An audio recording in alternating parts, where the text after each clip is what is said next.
Hi, everybody. Glad to have you back today. This is going to be part 2 of my series on how to buy a house. And there are 10 steps. There's 10 steps to buying a home successfully. And in part 1, if you go back, I covered steps 1, 2, and 3, which is check your credit score, determine how much you can afford, and choose a lender and get pre-approved for a mortgage. Today, I'm going to cover steps 4, 5, and 6. They are find a real estate agent, start the home search process, and make an offer. Next week, when you come back, I will cover the final 4 steps. So this is going to be a 3-part series in total. As always, wherever you're listening or wherever you're viewing, when you have questions or comments, please leave them, and I will get back to you on those. I reply to everything that I get. If you would like to ask questions direct in private, you can email me at realestate101@ronevansrealty.com. You can also text me at area code 949-929-2270. Let me get down here on my notes. And we're going to dig right in. Part 2 of the 10 steps to successfully buying a home. Step number 4 in the 10 steps. Find a real estate agent. So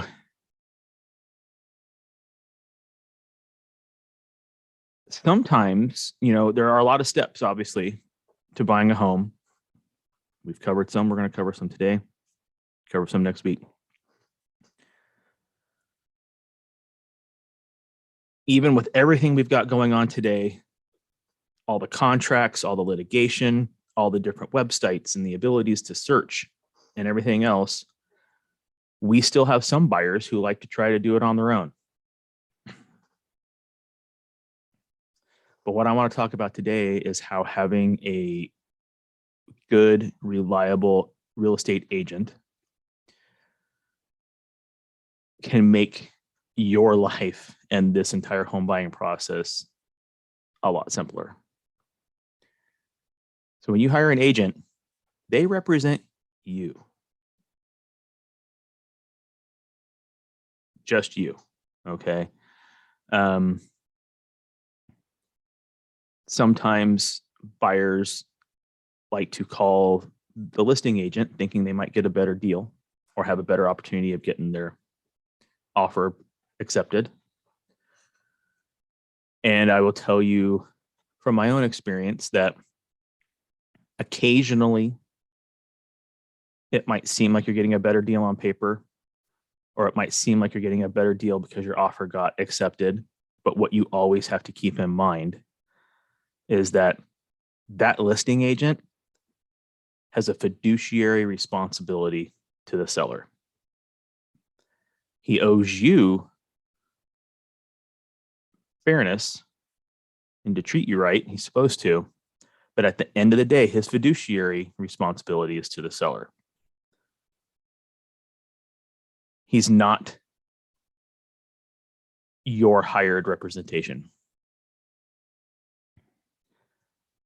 And sometimes agents take advantage of this. It's just the reality of how things go. Some agents don't even want to represent both sides because they know how it can look and they know how it can be such a difficult situation to be put in the middle. But the ones that do it, some do it effectively and some are fine. But there are quite a few out there that, it's tricky at best. So just know going in, if you're the type of buyer who's maybe you saw it on TikTok or you saw someone's post about it on Instagram, that you should always call or contact the listing agent. Sometimes it's good, sometimes it's not. And you're really taking a roll of the dice on that. So again, your real estate agent that you hire represents you throughout the entire home buying process to make sure that you have found the right home.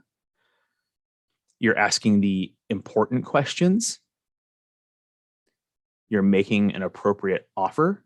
Because remember, the agent you hire,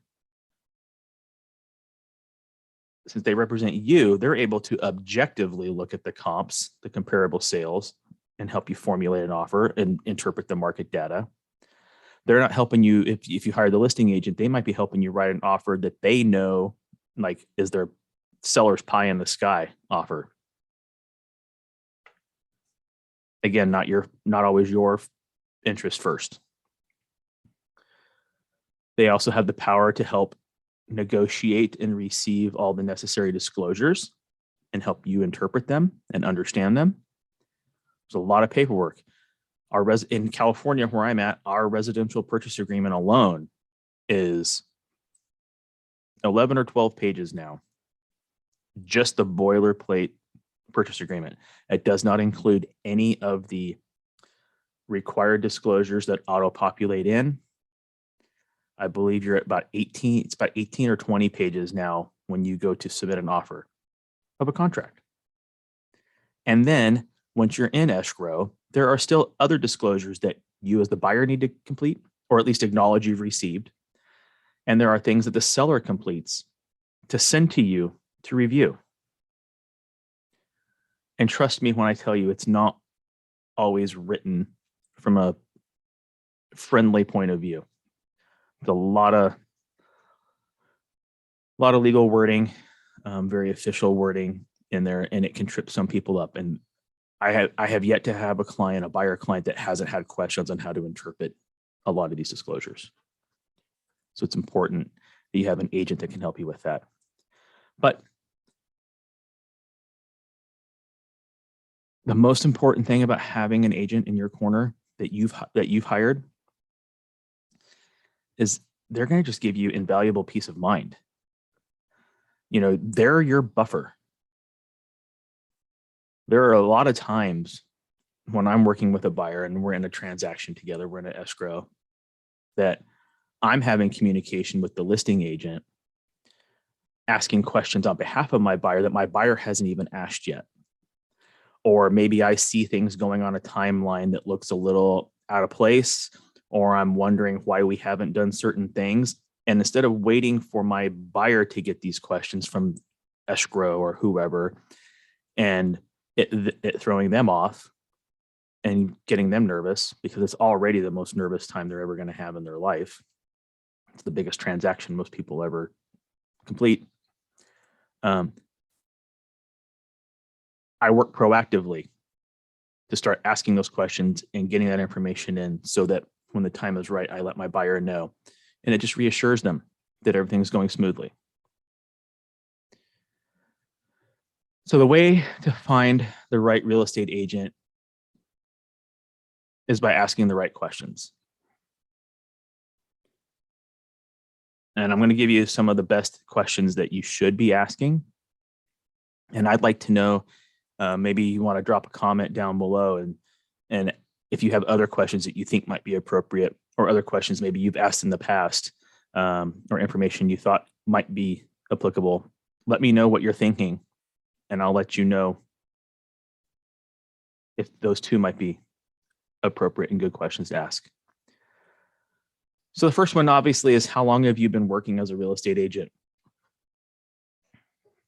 It should be of no shock to anybody that we have, especially here in California, we have a lot of licensed agents. I think it's over 400,000. And sometimes it seems like the barrier to entry is not very difficult to even get into our profession. Someone who is new may not have the vendor contacts that you need, the best vendor contacts that you need. You may or may not know, or they may or may not have the best set of communication skills. You just don't know. So I'm not saying not to ever work with a new agent. I'm not saying that at all. I'm just saying it's important to know how long they've been an agent, so you can gauge what their experience level is, because that's what it boils down to, is you having expectations. Another question you may ask is, what makes you different from other agents? What's their value add to you?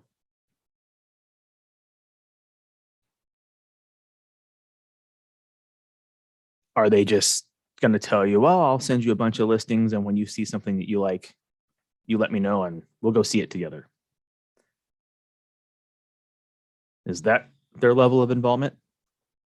Or are they saying, you know what, I set you up with a search, obviously, in our multiple listing service, but I review everything before I send it to you so that I know when you have a question about a specific property before we go and see it, I've done a little homework up front. I've looked at the pictures and I understand, maybe in the pictures, it may have things a little bit different than what you were looking for, but I see the potential here and I can explain that to you. I'm not just sending you blind properties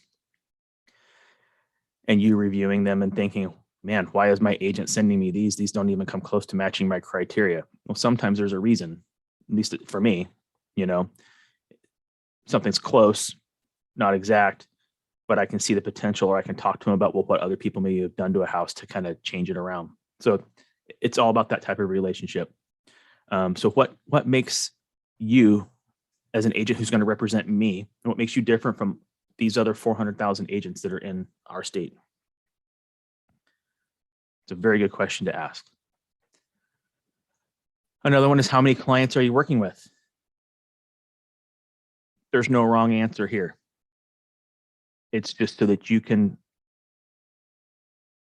understand what their level of engagement potentially may or may not be with you. If they don't do, if they say, oh, I have like one or two, then you can reasonably expect they should probably have pretty good communication skills. If the person says, oh, I've got 30 I'm working with right now, and I've got 5 in escrow and everything else, that's awesome. A follow-up little side question might be, well, do you have a team that's helping you with that? Because I wanted to make sure that I understand how you're going to be able to communicate with me in a timely manner, because it seems like you might be too busy for me. Conversely, go back to the person only has 1 or 2 clients, or maybe no clients that they're working with. A follow-up question to that would just be, well, are you working another job? Or is this full time for you? Just understand. And again, there's no wrong answer to any of these, as long as you are comfortable with what the level of engagement is going to be, level of communication is going to be, that there's an expectation set and met. So how long have you been working as a real estate agent? What makes you different from other agents? How many clients are you currently working with?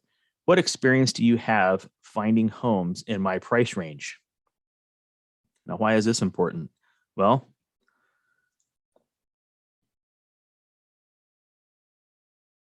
let's say you 5 years ago were a new couple, first time home buyer. You bought what you could afford, and it's just like an entry level home or condo in my area.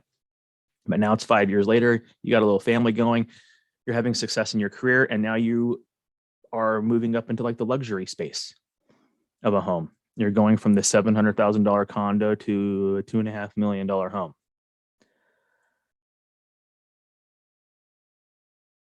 Again, there's no wrong answer here, but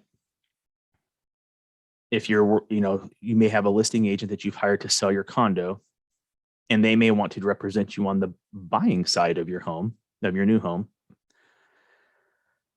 You just want to understand what their level of experience in finding homes at that price range is, because maybe they've never sold a home at that price range, or they're not familiar with those neighborhoods. And there's specific things that that should be known about those neighborhoods. So it may or may not behoove you to have a separate agent for your buy side and your sell side. A lot of times, though, people will stick with, okay, this person's selling my home and they're looking for a home for me. But again, understand what their experience level is at finding homes in your price range. Conversely, it could be the other way around too. You could be downsizing, going from the $2 million home, and you just need like the little single level condo, 1-bedroom condo, 2-bedroom condo. Is the luxury agent that only mainly sells luxury homes, are they going to be able to give you the attention you need at a lower price point? Like, I hate to say it, but will they take it seriously enough? That could be something you might be thinking of. Again, there's no wrong answer in that, just understanding the level of commitment. Next question, how knowledgeable are you about my desired area? Kind of goes with the previous one, right? Price ranges tend to go from area to area, but you might have some things in the same price point in different areas. Are you familiar with the schools in the area that they're looking at? Are you familiar with the shopping, the walkability? Maybe any special things about an area, crime rates and whatever. Like, how knowledgeable is that person in your area? Maybe you're coming from out of town. You know nothing about the area. That happens a lot too. Especially here in Orange County, we get a lot of people that relocate from other parts of California, LA, San Diego, whatever, and they're selling a home up in LA, and their agent's making the drive down to Orange County with them to show them homes. The agent never comes to Orange County and really doesn't know anything about Orange County. And if you're the listing agent on the home they're looking to buy, they end up asking you more questions than they're asking their own agent. So again, how knowledgeable is the agent you're interviewing about knowing about the desired area that you're wanting to live in?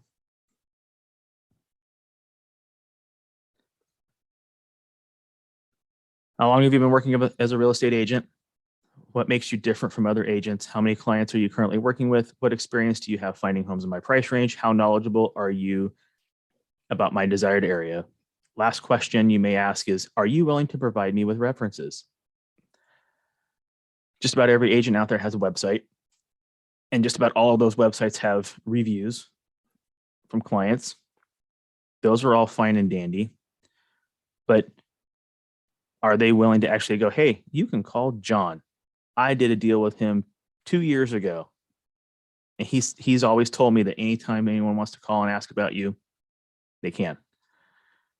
Is your agent willing to give you references like that? Or do they just say, oh yeah, I've got some great reviews on my website? Again, no wrong answers. It's just how deep you might want to dive into that. Now, once you have your agent that you've selected that's best for you, they should be able to look over your approval letter and discuss your budget and help you set your priorities. And once you've got all that dialed in, they've done a consultation with you and they've got all that dialed in, we move on to step number 5.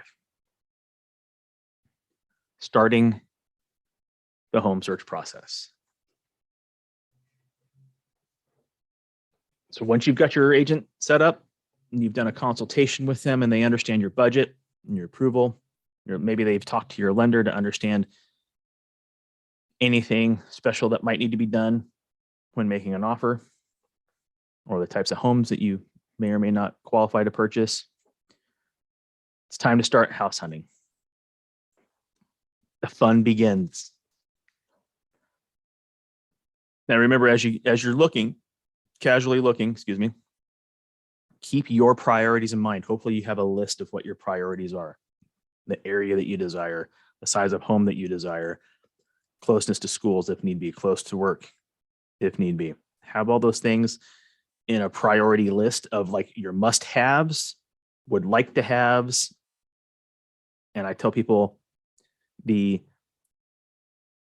everything works out, here's other stuff that would be awesome to have. But you got to have your must-haves list. That's your main priorities. And then you have to have your plan B list that goes along with that, which is would be really awesome to have, but I can live without if I have to. Then you've got plan C over here. You've got your C list of items, which is like, oh, wow. If this also checks off these boxes, that's kind of like the ticker that maybe you're weighing a couple different properties together. You're looking at like the C list to see if anything tips one versus the other. Just remember, it's highly unlikely that any listing you find is going to check off every single box. Okay. Especially when you're looking online. So try not to be too picky online until you actually see the home in person. because sometimes it's just a lot different. You get a lot different feel when you pull up the curb appeal, the neighborhood. And I see it happen all the time. People make concessions that you never thought they would make just from seeing a home in person versus just seeing it online. Now, there obviously are going to be things that you see online that will be non-starters and deal breakers for you that you won't go see the home in person. But if you're on the fence about it, go see it in person. Tour different houses and areas. Okay. You'll find the more houses you see, the more they'll start to blend together. Make sure you're organized as you walk through the various homes. Again, keep your priority list with you. If you give it to me, I'll make copies of it for you even, so that you basically go from house to house and just check off boxes. Take notes. Reflect on the house itself as well as the surrounding area. I always do a debrief with my clients after we walk out between visits. Some things to consider are the size, style, and condition of the home. Okay, you're going to have to do any work to it. The neighborhood the home is in, what your commute may or may not be like, and the schools in the area.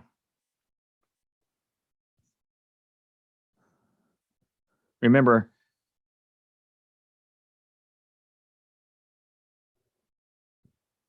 sometimes people look for homes that are in poor condition, that need to be remodeled, need to be fixed up, and they think it looks like a steal. Just remember, you're the one that has to do all the repairs. And 99% of the time, you find things as you start to make repairs that you didn't see before, that even a good home inspection didn't catch, because you can't open up walls and things like that in a home inspection. Some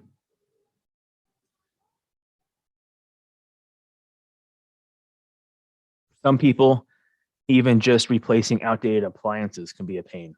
So just really understand the condition. You may want to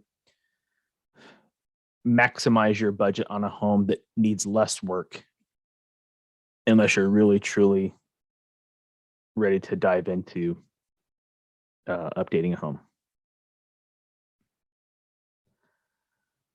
All right. You've selected an agent. They've consulted with you. You've searched for homes. And now, hopefully you've picked a home. And you're ready for step 6.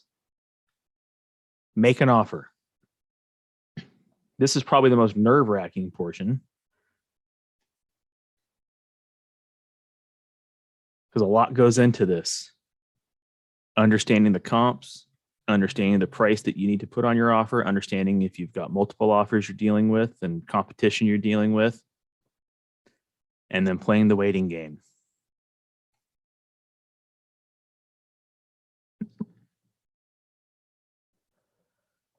So when you find a house you want to buy, it's time to begin the process of making an offer. This is when you want to ask your agent to run the comps, the comparative market analysis, to determine a fair price based on recent sales of similar homes in the area.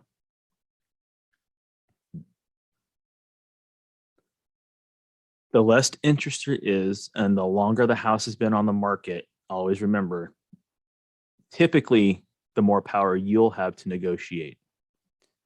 Now, real world, today in 2021, homes are not lasting that long. And if they are still lasting that, longer than they should, you still may or may not have a lot of leverage just based on where our market is today. Very high demand, very low supply on a lot of competition. So in a normal market, my notes are true and steady. In our immediate market, it may or may not be that way. Again, why having the right agent working for you is key. So beyond the price you plan to offer, you should speak to your agent about whether it makes sense to include any contingencies in your offer. Now, here in California, our contracts have contingencies already built into them, and they are already in the contract unless you, while making an offer, removes those contingencies. Sometimes it makes sense to remove some of them or all of them. Most of the time it doesn't, though.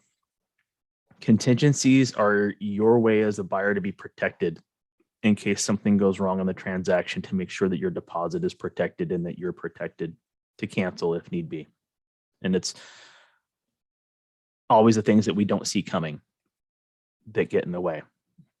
You should never go into a transaction or into a purchase of a home playing a game with the contingency, so to speak.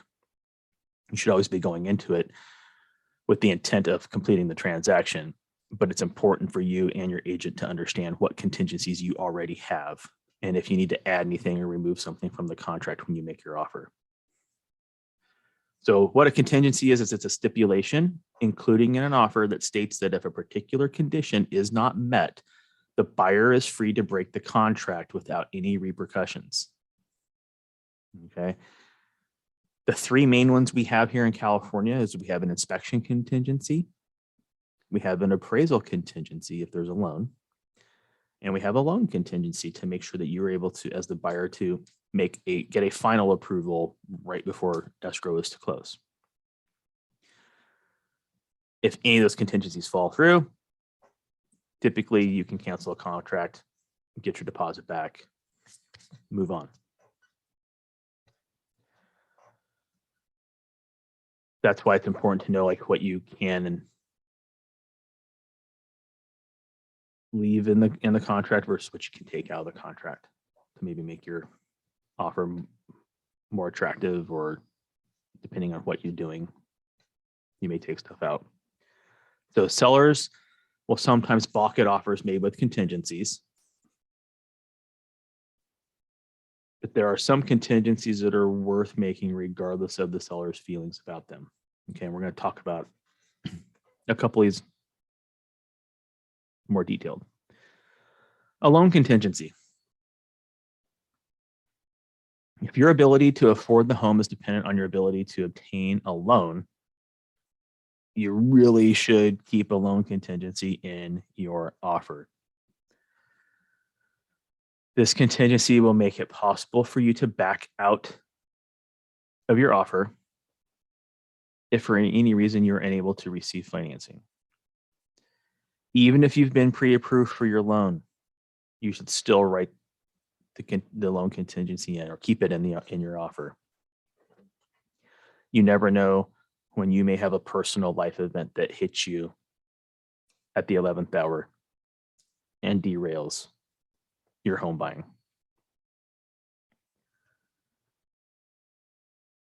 A home sale contingency, or sale of home contingency. Now, this is applicable.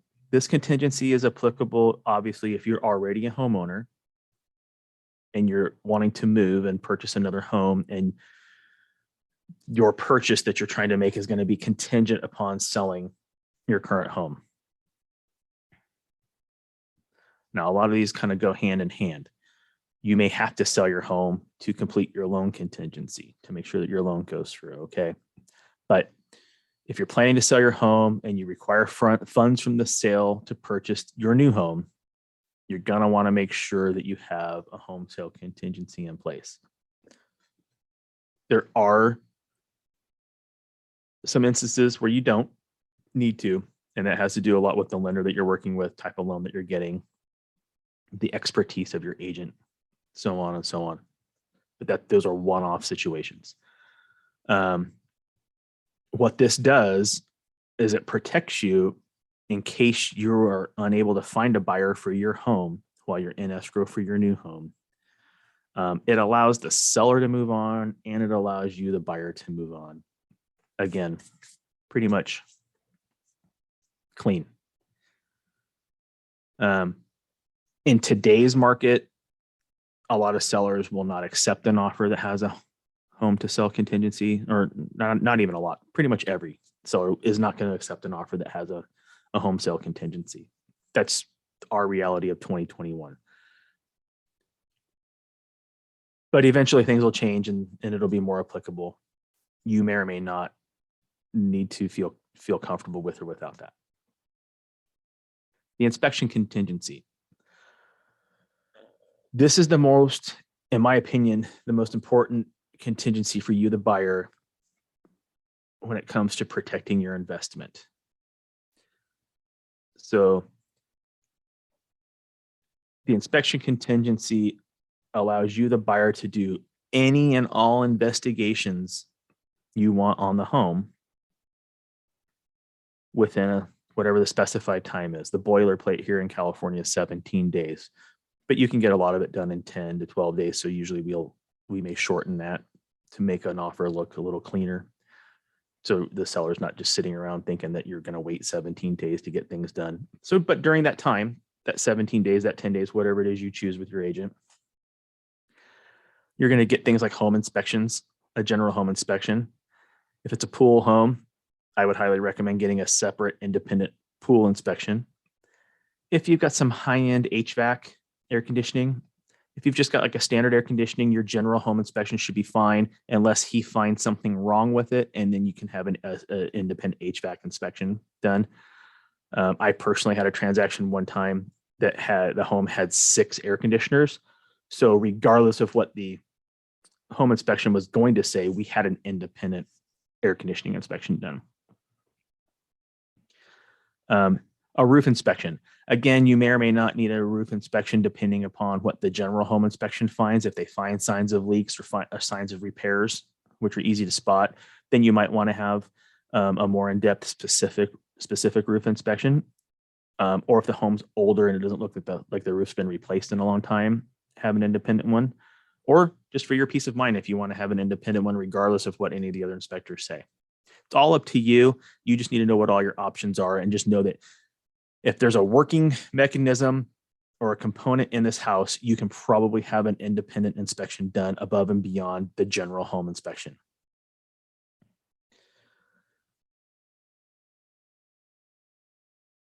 But during your inspection contingency, it's not just for physical inspections of the home. It's also for reviewing all of the disclosures that come over from the seller specific to the home. They have what's called a seller's property questionnaire, where the seller lists out everything that they know to be true of the home, that maybe work that they've done, things that they know work, things that they know that are broken, possible death on property if it falls within the right guidelines, nuisances, complaints, all those types of things go into like the seller property questionnaire. Then there's also the transfer disclosure statement, and that's more just boilerplate. They're checking off boxes of what's included with the home that they know that the home has with it, and different things. But during this inspection contingency timeline, you get to review all of that, not just do physical inspections. Another big one is if the home's in an HOA, this is your time to review and ask questions about the CCNRs and the HOA documents and requirements. All of that happens during your inspection contingency timeline.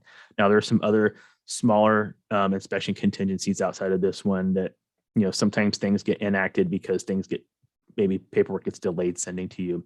That's a whole nother conversation, but just know in general, during your inspection contingency timeline is your chance and your requirement as the buyer to review things to make sure you are comfortable buying this house as it sits.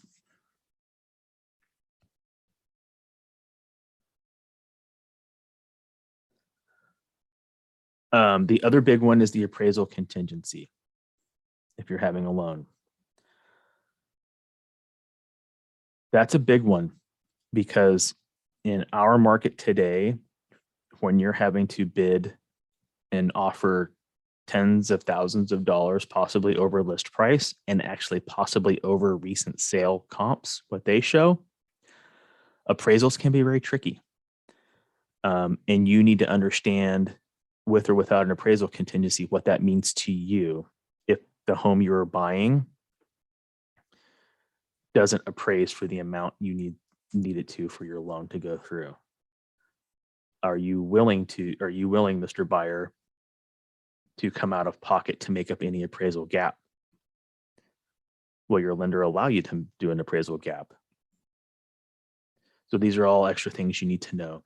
And If you have a good agent, they should know how to explain that to you. They should also know how to translate anything that the lender is talking to you about with that as well.